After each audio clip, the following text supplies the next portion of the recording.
Terima kasih kepada Datuk Pengerusi. Saya hanya ingin membahaskan beberapa butiran saja. Pertamanya butiran mengenai 03001300 berkaitan dengan isu memerangi kempen anti kelapa sawit yang dikurangkan daripada 20 juta zaman PH kepada 20 juta sahaja. Tuan Pengerusi, kalau kita lihat, memang kempen anti kelapa sawit ni satu kempen yang dipelopori oleh syarikat-syarikat ataupun badan-badan yang berpengaruh seperti Greenpeace dan sebagainya. Sudah tentulah sebagai sebuah kerajaan, kita seharusnya memikirkan satu kaedah yang terbaik untuk mengatasi kempen ini, negatif ini, dan seterusnya. Logiknya daripada 27 juta paling kurang kita kekalkan, tapi kenapa kita kurangkan kepada 27 juta saja? Saya merasa muskil. Kenapakah peruntukan mengenai kempen ini dikurangkan? Adakah kerajaan macam dah surrender dengan apa yang berlaku? Dah tak larat lagi nak lawan, jadi kita kurangkan. Itu yang pertama. Yang keduanya, saya ada membaca dalam NST bertarikh 1 Februari 2009 di mana ada kenyataan bahawa apabila pihak Norway dan juga Perancis mengambil keputusan untuk melarang penjualan ataupun pengeksportan palm biodiesel bermula daripada 2020. Ini saya bacakan kenyataan daripada yang ada dinyatakan. This donation bans on palm oil is discriminatory because it leads to favoring Europe's homegrown oil crop such as rapeseed and sunflower. Maknanya hujahnya ialah tindakan mereka itu bersifat dua darjat lah ataupun discriminatory. Saya nak tanyalah, kalau sekiranya kita gunakan naratif ini, tak malu ke kita? Sedangkan menteri yang ada sekarang ini juga menteri yang ada masalah dengan dua darjat. Rakyat kena hukuman, dia tak kena hukuman. Jadi kalau kita jumpa dengan orang luar kata, please lah, orang kata, nak jual ubat jerawat, muka jangan ada jerawat. Saya silakan. Yang berhormat. Celahan. Saya ada celahan. Saya benarkan. Tuaran. Dulu. Terima kasih YB Sepang. YB Sepang menyatakan tadi bahawa dalam menangani kempen anti minyak kelapa sawit peruntukan perlu ditambah daripada 20 juta yang ada sekarang. Tapi yang berhormat, adakah juga yang berhormat bersetuju peruntukan untuk insentif pengeluaran getah yang telah diperuntukkan sebanyak 300 juta ini juga perlu ditambah sebab pekebun kecil getah di seluruh negara ini ada 500 juta. 500 ribu, minta maaf. 500 ribu. Jadi kalau kita bagi dengan 300 juta, satu orang dapat baru 600 ringgit. Dalam keadaan COVID sekarang, sepatutnya mereka dapat lebih 1.000. Jadi adakah yang berhormat bersetuju, kalau kita ambil peruntukan daripada Jabatan Perdana Menteri, ada 1 bilion projek khas.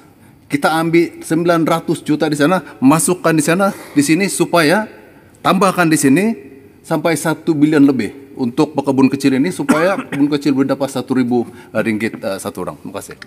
Saya amat bersetuju dengan apa dikatakan oleh sahabat saya yang berhormat Tuaran. Inilah contoh yang berhormat daripada Sabah, tak macam Kinabatangan tadi. Sebenarnya bukan peruntukan JPM je, peruntukan jasa yang mengarut itu baik bagi benda ni 80 juta, baik kita bagi pada penoreh getah dan sebagainya. Jadi inilah masalah kepada kerajaan yang sekarang ni. Sepang sikit. Saya ni 1 minit je. Boleh Sepang? Siapa? 30 minit. 30 saat. Sekejap. Kuala Selangor. Speaker, kau minta tambah nanti mungkin 1 minit. Sepang. Tambahan. Sepang, sedangkan Sepang dalam kepala, di bawah kepala 00518, program pembangunan kepakaran sumber manusia Sepang hanya diperuntukkan 200,000. Sementara menaik taraf pejabat kementerian Perusahaan dan Perdagangan dan Komoditi diperuntukkan 23 juta Sepang. Di mana letaknya prioriti? Menteri ini menteri yang dikatakan daripada parti agama, tetapi meletakkan prioriti takdim ahammu minal muhim, meletakkan yang lebih penting daripada yang dianggap penting Sepang. Mana Sabah ke ni? Okey, terima kasih kepada sahabat saya Wabi Kuala Selangor. Sebab inilah masalahnya. Ini kata orang tu dilema orang-orang agama. Tadi pun yang berhormat daripada Bukit Gelugor pun bekas hakim mahkamah syariah tapi penipu. Jadi inilah masalahnya.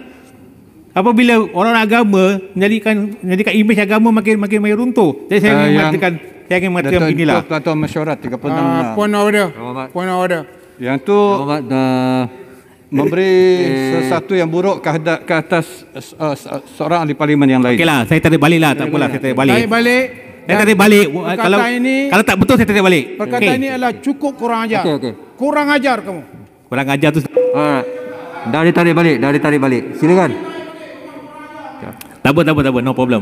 Yang Muhammad tinggal 30 saat. Sikit. Ini parti PAN, parti pelompak daripada PAS ni. Ini perkataan kurang ajar Puan Parlimentary. Rau. Yang Muhammad Arau tak apa. Silakan.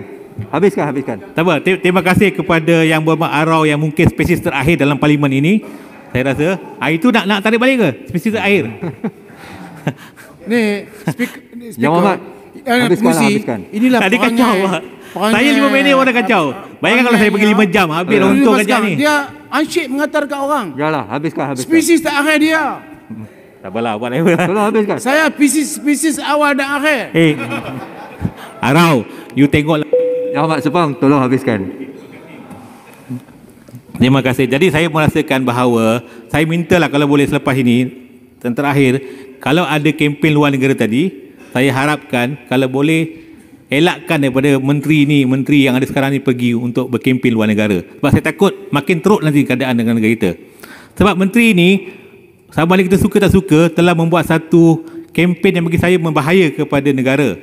Bagi contoh, kenapa kita tukar daripada sayang sawitku kepada sawit aduan Tuhan? Kita kena faham, di luar sana, EU ni dah anti kita. Bila disebut nama Tuhan itu, bagi orang-orang barat ini, mereka menganggap ini mungkin ada kaitan dengan syariah compliant. Jadi, mereka akan mengatakan bahawa dalam menteri pula mereka tengok contohnya daripada parti Islam yang mereka memang ada masalah. Jadi mereka apa kaitan lah, bahar betul-betul lah. Ini betul lah, profesional lah Sepang ni. Teruk lah. Bahar betul-betul. YB Kuala Kerai, ini you tak boleh faham, ni bukan standard juga. Duduk lah.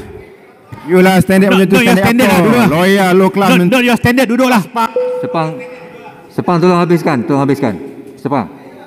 So saya harap orang yang tak ada Tak standard, makan ubat ke ni tu. tuan speaker yang tak ada standard jangan kacau lah. Macam Kuala Kerai tak ada standard jangan kacau lah. Terima kasih. Terima kasih. Jadi saya ni